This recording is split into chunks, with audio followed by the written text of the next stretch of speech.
Yeah, thanks for agreeing to do the podcast. This is Bill Ottman. He's the CEO of Minds, the Minds app, the social media app, and just want to talk to him a little bit about like social media and freedom of speech and stuff. And Sure. yeah, Thanks for having me. yeah, no problem. Yeah, so have you been doing a lot of? Have you been trying to do podcasts about like freedom of speech and stuff? Yes, I have. I do a lot of podcasts about freedom of speech. What about freedom of speech interests you? I don't know. I guess since the pandemic, it's been pretty crazy with like censorship online, especially on social media and stuff. Right. And I mean, I usually talk about. I guess I first noticed it happening in like the comedy scene because I do like, well, I was doing trying to get into stand-up scene and stuff. So yeah, I guess I noticed like a lot of the topics seem to be like audiences would get really uptight about a lot of topics, and I guess it started to get like more and more things that people were kind of hesitant about bringing up and stuff. Uh-huh. Yeah, it's so wait, are you saying you were doing stand-up or you were just watching more stand-up? Yeah, I was doing stand up. Nice, good for you. Yeah, thanks. Yeah, I mean, not as involved as being a CEO of a company, but I want to try stand-up, to be honest. I've tried it a couple times and it went okay, but it's really storytelling ultimately.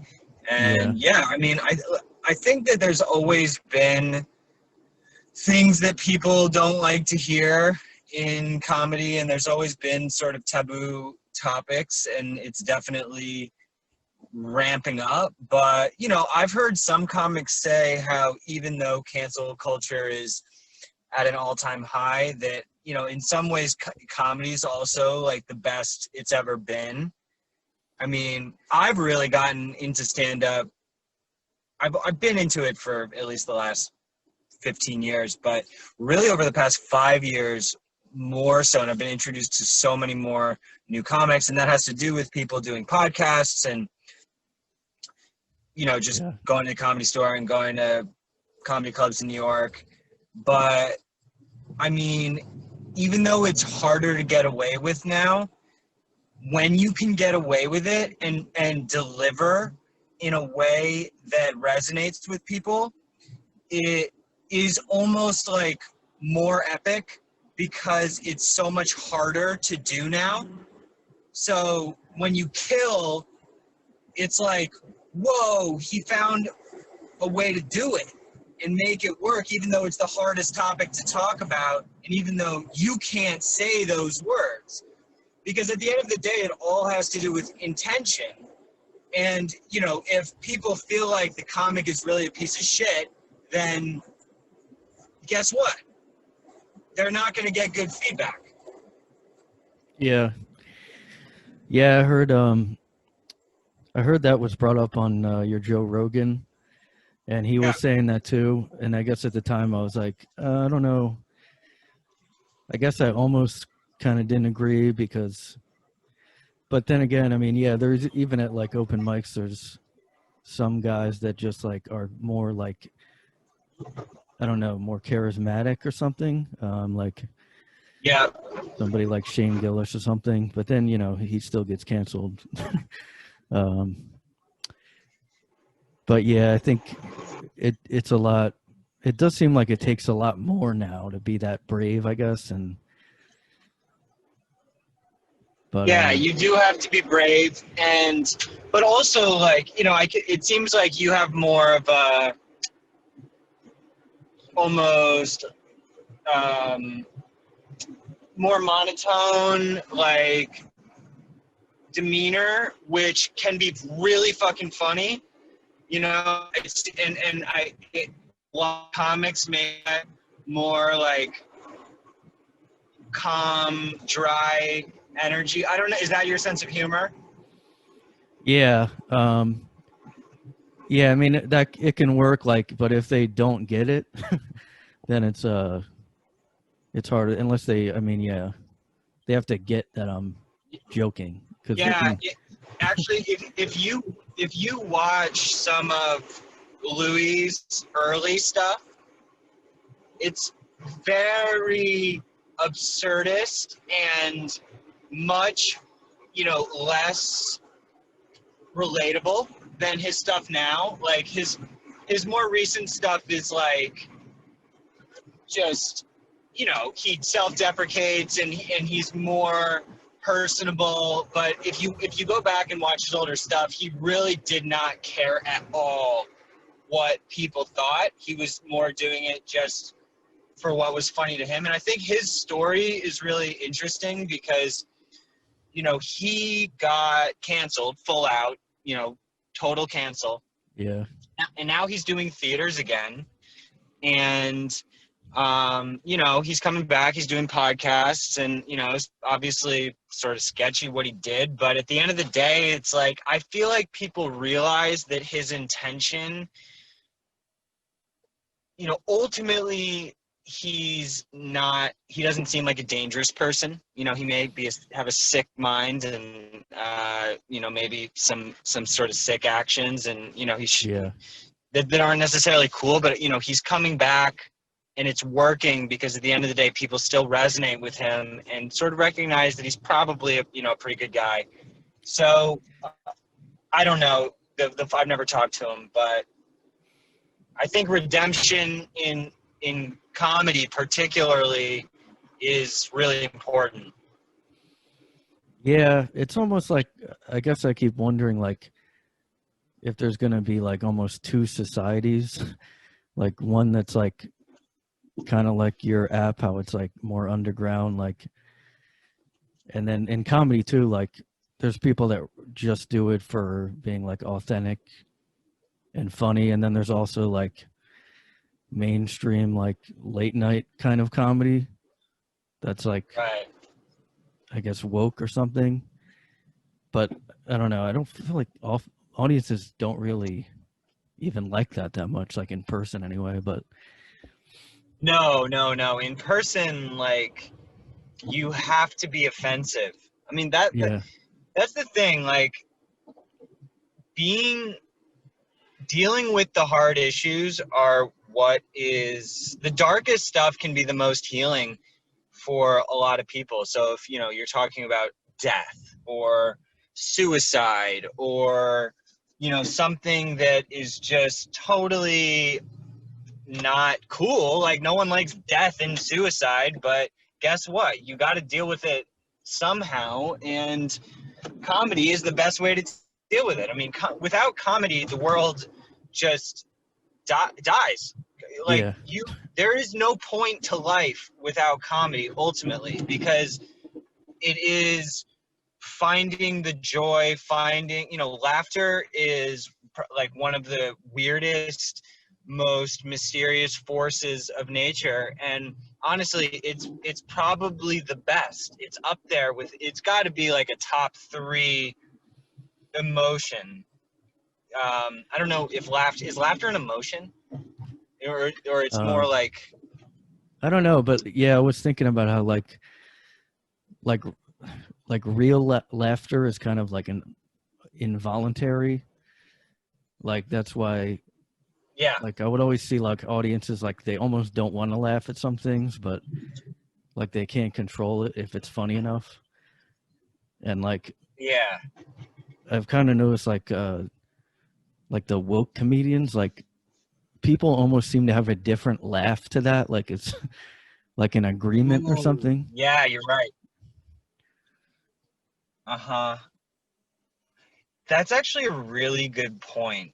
I feel like you could almost do like a study of the laughter in different shows and sort of compare it in terms of, like, it would be cool to get MIT to do like a study about the laughter in like a woke comedy show versus like a super offensive comedy show.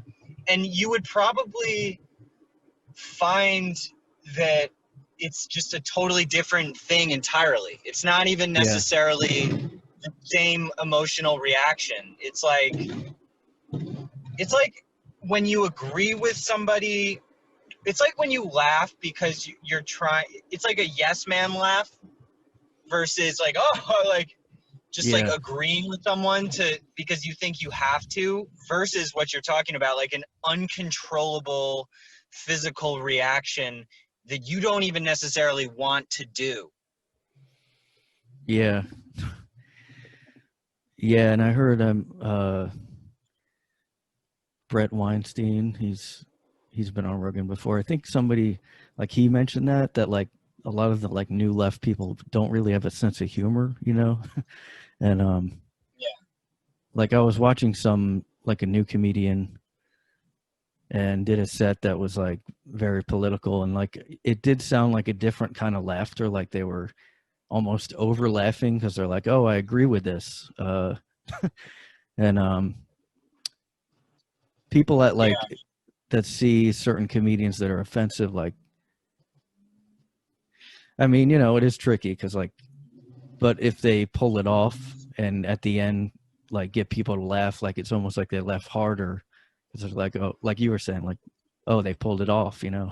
I mean, it really does go both ways because you could also have somebody who's like very anti woke and they're at more of a edgy comedy show, and you know the comic says something edgy, but it doesn't really hit in the right way, and so they could do that fake laugh too. I mean, fake Yeah. laughter can apply in both contexts, um, but it's probably more prevalent in like in comedy that's trying to make some sort of a moral argument. Yeah, I mean, I've also heard it if somebody has a friend on stage or they're trying to be supportive too. Like it's just kind of similar. Yeah. Yeah, I think people do that sometimes to, yeah, just show support because it's awkward for the audience too when no one laughs. so Yeah. so people try to support, and it's like that actually does help the comic a little bit to get some feedback and start to get momentum. So, you know, it isn't like totally black and white. I mean, at the end of the day, killing is killing, and there probably are woke comics who have killed Yeah. and do in certain contexts. So it's not one way or the other. And you know, I heard an interesting take on cancel culture from Kyle Kalinske. You know him? Yeah. I think, yeah. Yeah. So he was saying that, you know, the idea that cancel culture is like, I think we all know what cancel culture is and it's gone overboard, but the idea that no one deserves to be called out for anything is also stupid. So this Yeah. idea that like anyone should just say whatever they want and there's going to be no consequences and no feedback, like guess what? That's what social media is for. Like if you say something stupid, whether it's anti-woke, woke, left, right, whatever, like, and people call you out, it may not, that doesn't necessarily mean it's like, oh, cancel culture. Like, Yeah. you know, people are use cancel culture as an excuse for like why they're getting bad feedback a lot of times. So, you know, that is a problem. And I don't know. I think most people don't actually care and they know, you know, what's funny is funny and they think that things have gone overboard. The scary thing to me is that people are just too afraid to to say anything because it's like Yeah. not worth it to say like I think that a lot of this is bullshit, and you know people aren't willing to deal with the mob, and they don't, you know, even if it's only like 5 of their friends who are upset about them for saying something about it, it's just like people are just scared and they don't want to deal with the drama. Yeah. I mean, I saw a lot of that argument too before. Like, I think, I don't know. I feel like, I mean, I was wondering if like Twitter and social media somehow amplifies the outrage. Like, I kind of wanted to ask you if you knew if they, like, because I heard that some people might be making like a bunch of accounts and then attacking people, so it seems like more outrage. And like, I mean, I definitely Oh, get. that's definitely happened. Oh yeah, Yeah, so I mean, there's all sorts of troll farms and different operations, misinformation operations, troll operations, and Twitter is, yeah, it builds on itself, and it's just like a relatively small community who even want to talk on social media. Most people are just like reading stuff and liking stuff. yeah, The number of people who have an opinion is actually relatively small. More and more people are starting to. So I mean, but is like is the answer to complain about, like, that's why we like social media in a way, because you want to be able to get, like, there's no point in using social media if you don't want a reaction. yeah, So that's why it is a little bit odd when people get so upset about getting bad reaction. It's, well, in some ways they should be like thanking the people who are responding to them, because even harsh, I forget what the saying is, but it's like, any press is good press kind of thing. Like, any attention that you're getting is attention. So, and some people are just attention whores, and they just say provocative things that are polarizing and, clearly not even what they necessarily think. Like, Jamie Keane gives a really interesting story about what he basically admitted that he was doing that. Do you know him? um, who'd you say? Jamie Kilstein. Oh yeah, you mean he admitted that he was Yeah, attacking, saying stuff was offensive or something? exactly. He was basically, being like a sergeant of the mob on Twitter, and he told his whole story on Rogan, how he was really getting off on that energy and realizing that, and thinking that he needed to like go around policing everybody, and then the mob came for him. And there was a story, I forgot, it was some, like, he was trying to hit on some girls or something like that, and Oh yeah, they came out against him, and he was like, wow, karma is coming back. And he just realized that what he was doing was so toxic, and there's so many people on both the left and the right who are just addicted to the feedback, and they're just driving this huge cultural divide. So, you know, yeah, I'm just so weary of engaging with that kind of content. Because it feeds a very dangerous thing. So I don't think it's really like Twitter's fault, to be honest. Like, Twitter's made a ton of mistakes with regards to censorship and, bowing to the mob way too much, and it's causing them to have a content policy which is belligerent and makes no sense because it's so inconsistent, and they don't even know how to uphold their policy because it's such a it's pure hypocrisy. So, but the fact that there are people rage baiting, it's like, okay, yeah, it's social media. What's your point? yeah. Do you think so? You think it's just people? It's not like Twitter itself that's kind of amplifying that at They all? they may be, but they're amplifying the content that trends. So, I actually do think that it would be valuable to, raw trending feeds are very interesting because I think that they tell us something really interesting about society, like totally uncensored raw trending feeds, just Yeah. like straight up tell you what people are interacting with and what is current and fascinating the public. Obviously a bunch of bullshit can get driven up in the feeds, and that can be toxic and damaging, and it can be misinformation, and it can be nonsense. But still, as like us, as an awareness of global consciousness, I think it's valuable to have access to that information just to see what it is. Now, as a default feed for discovery,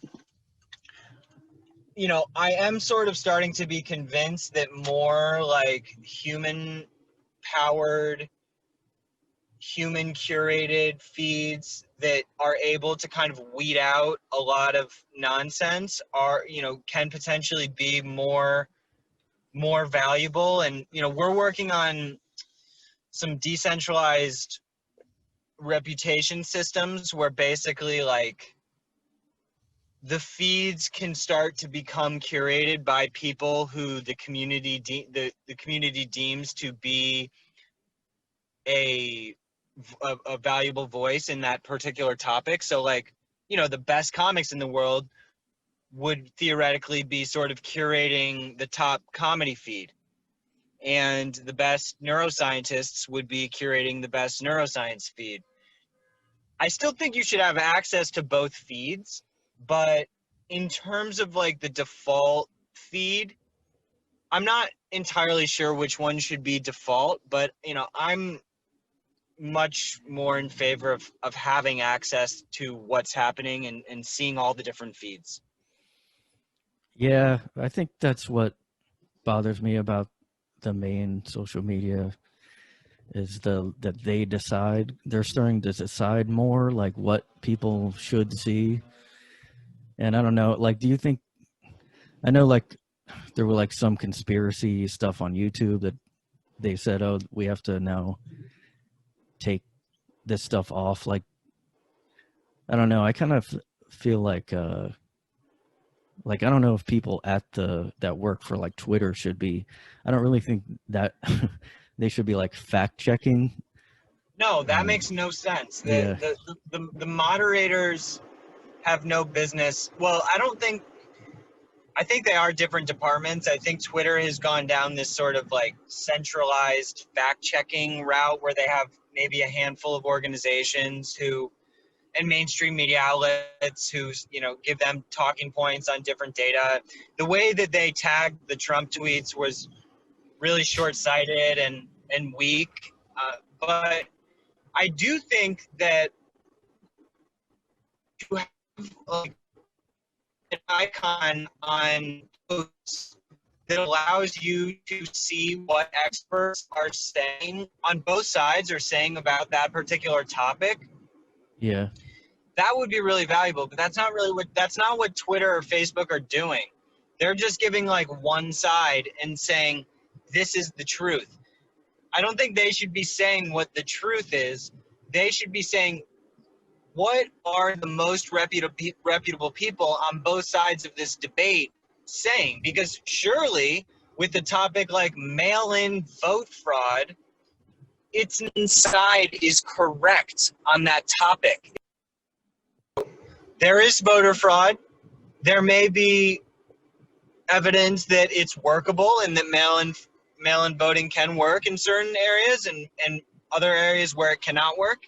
But to say that like it's true or false is like, well, guess Yeah. what? It's true in certain ways and it's false in certain ways. So can we have a little bit of nuance in this conversation? So yeah, I mean, Twitter just is confused, and they're so big that they can't even make decisions. So I don't know.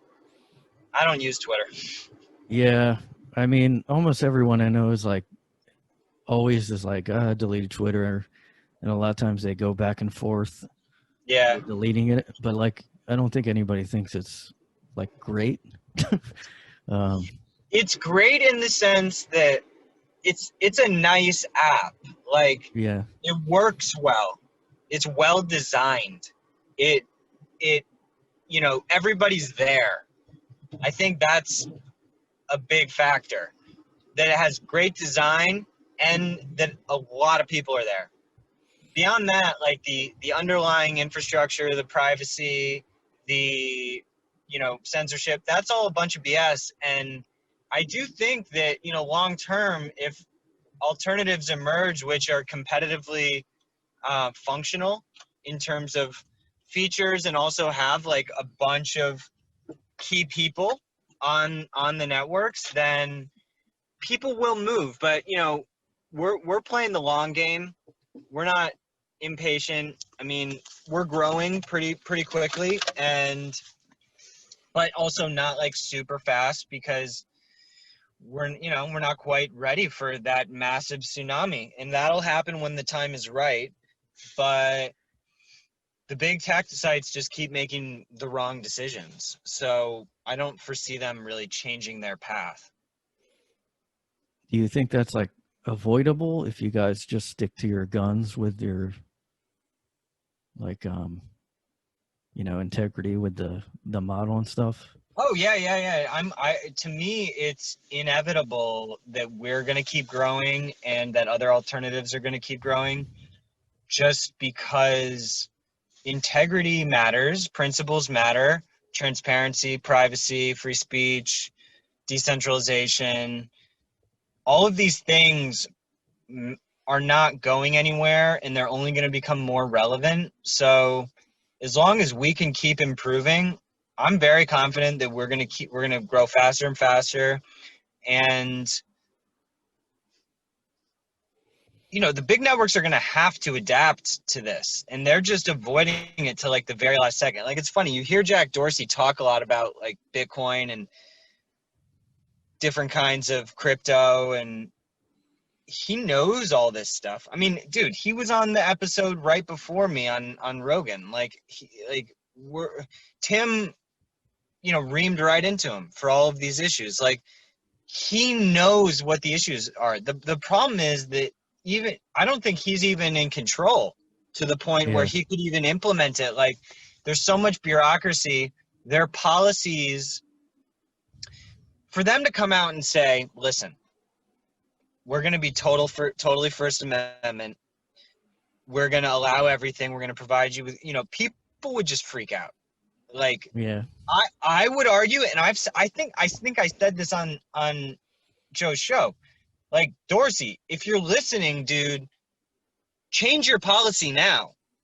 Change Yeah. your practices now. It's the best thing you could do for your business, because everybody would have no choice but to make you the long-term solution.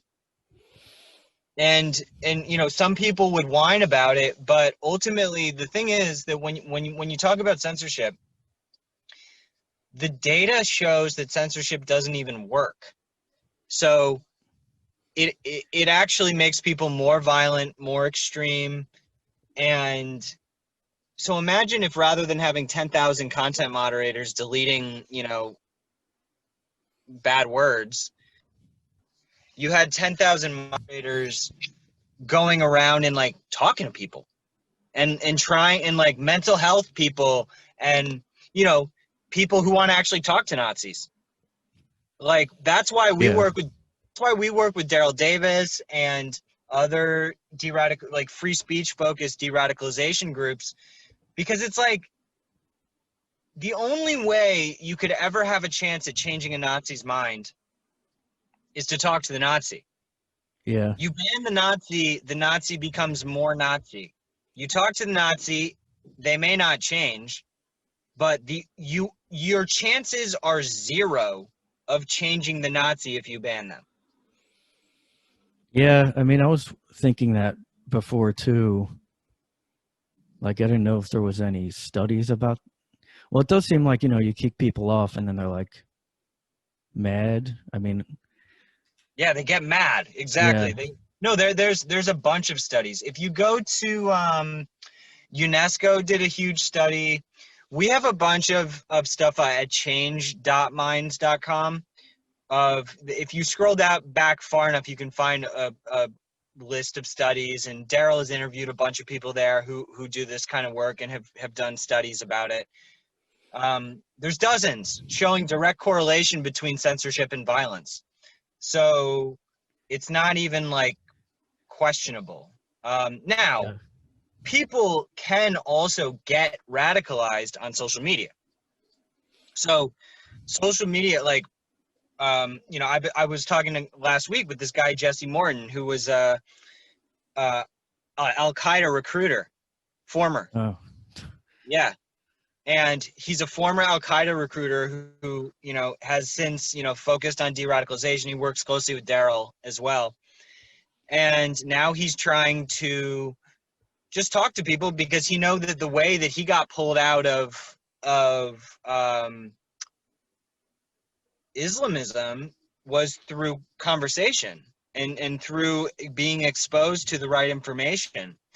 So Was he recruiting online? yeah, Oh wow. yeah. What do you? So Yeah, I was wondering like how you respond to people, because I know a lot of people.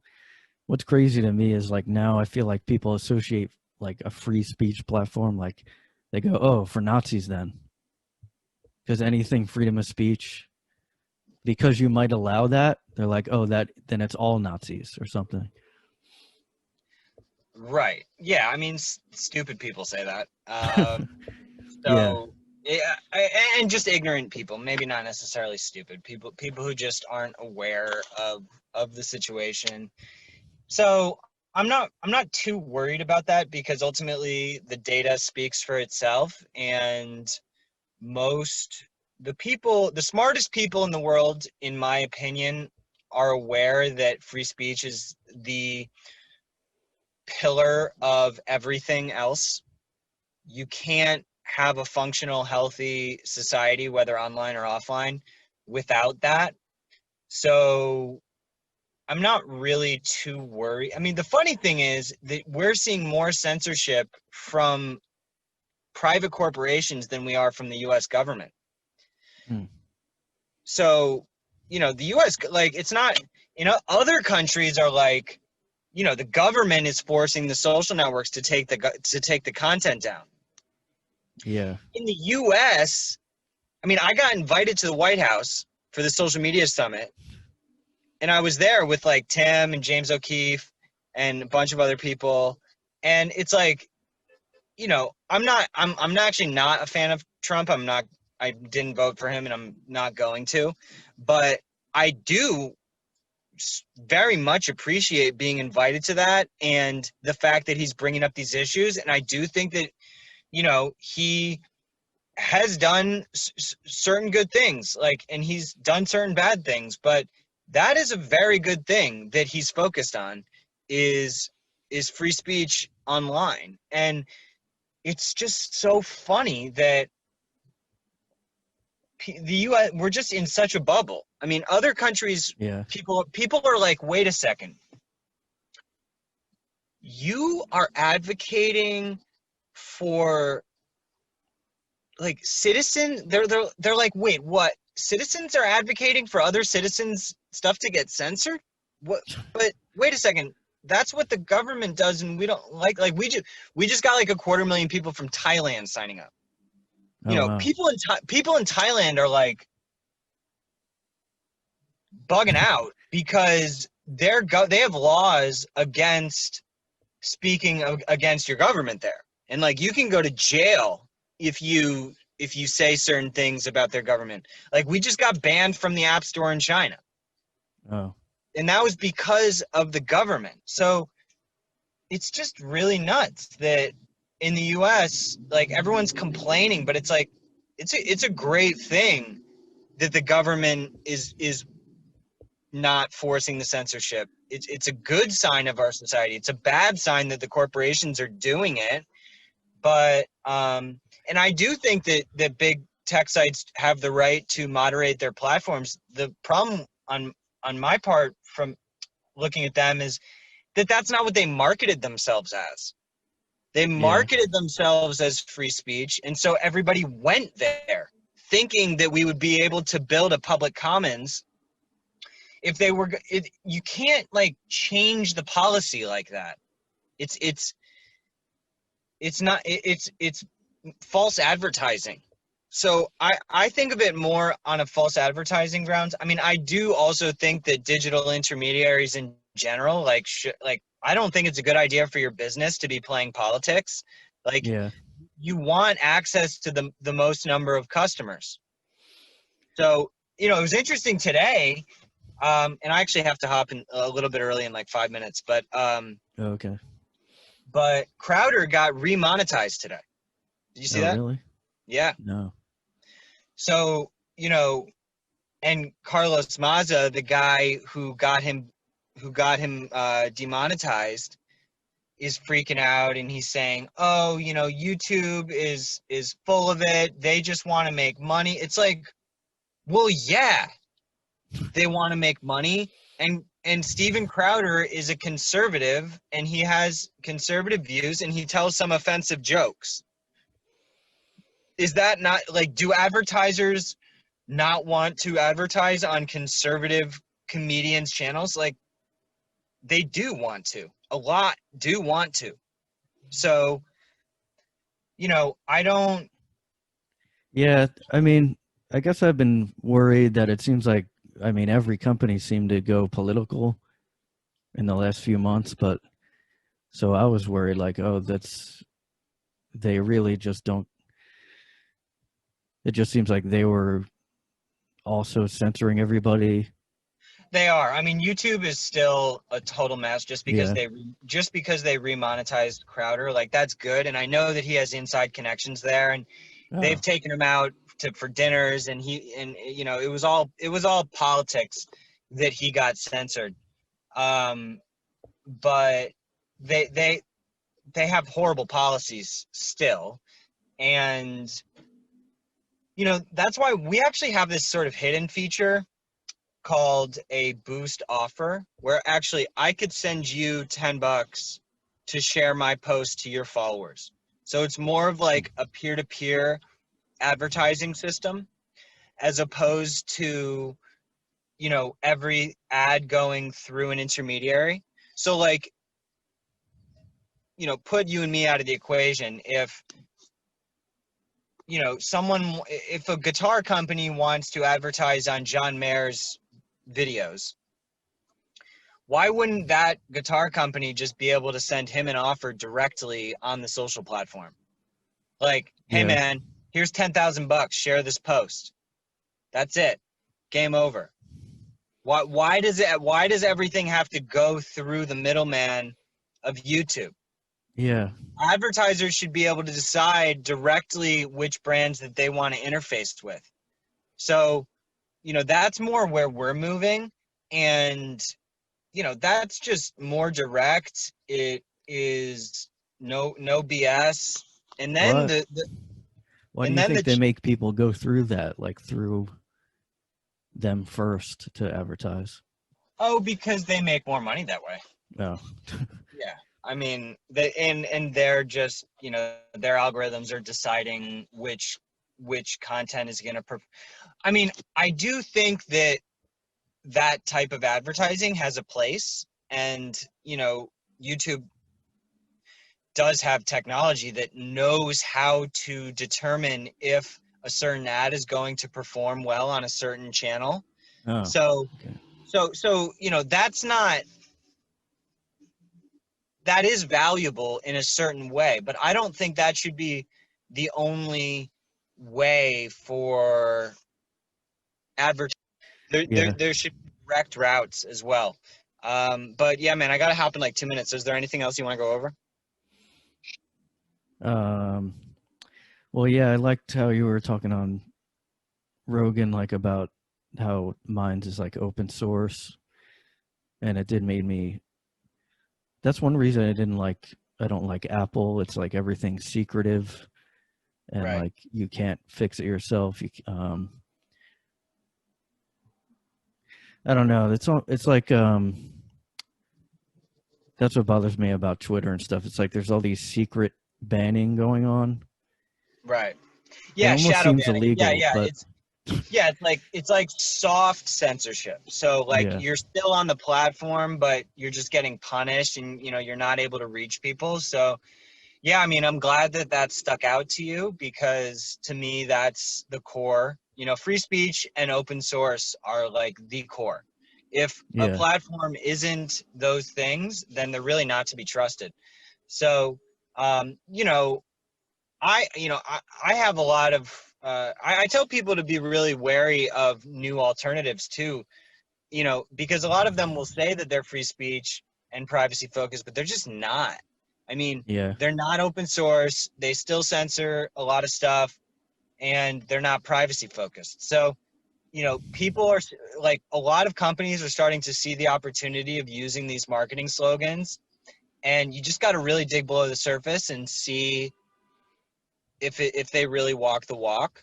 So yeah, I mean, most people don't give a shit if something is open source or not, and I just think that we need to make it easier for people to know if something is. And so we're actually yeah, working on that, like some kind of like a symbol or something. Like, most people aren't going to go and check the code, but there should be something that can tell a normal person, like, hey, guess what? This site abides by certain transparent principles. So we're working on that. That could maybe extend to other sites, but yeah. I didn't really know what open source was before that, like, but I guess the way, like, and I guess if you guys are marketing more and kind of telling people, yeah, we respect your privacy and everything, hopefully that catches on. yeah, the thing that I look for is, if you go to a website's footer and you can see a link to their code, or like a link to their GitHub or GitLab. There's a little icon that'll usually go next to people's like social links, and there's this Okay. little icon that looks like a little creature. That's the GitHub logo. GitHub, ironically, is proprietary, but it has tons of open source software on it. It's like a code repository site, um, similar to GitLab. GitLab is where we host all our code, and they themselves are open source too, so that's why we use them. But that's what I do. I just scroll to the footer and see if it is, and if it's there, then I'm much more down to play with it. So yeah, man. Well, look, thanks for having me on. Definitely hit me up when you post this, and if you could post it to your page on Minds, Yeah. um, I'll share it around, and yeah, good stuff. Let's do it again. Okay. Yeah. Thanks a lot for coming on. Cheers, And dude. yeah. Yeah, hit me up, minds.com/Ottman, and have a good one. Okay. Thanks a lot. Yeah. You too. Bye. Thanks a lot. All right. Well, that was Live with Guy in His Room. Reporting here, my first CEO guest. So I'm going to have a lot of other CEOs on. This is a series of CEO interviews. How do you run a business? Guy in His Room presents business tips. And yeah, it's pretty interesting to hear his thoughts about couldn't really ask him about crypto because I don't know anything about it. And even the code stuff, I kind of know what he meant. Code snippets. I used to try to look that up for my last job, but I don't know anything about it. So stay tuned to my new podcast, A Coder in His Room. Yeah, I look like a autistic guy right now.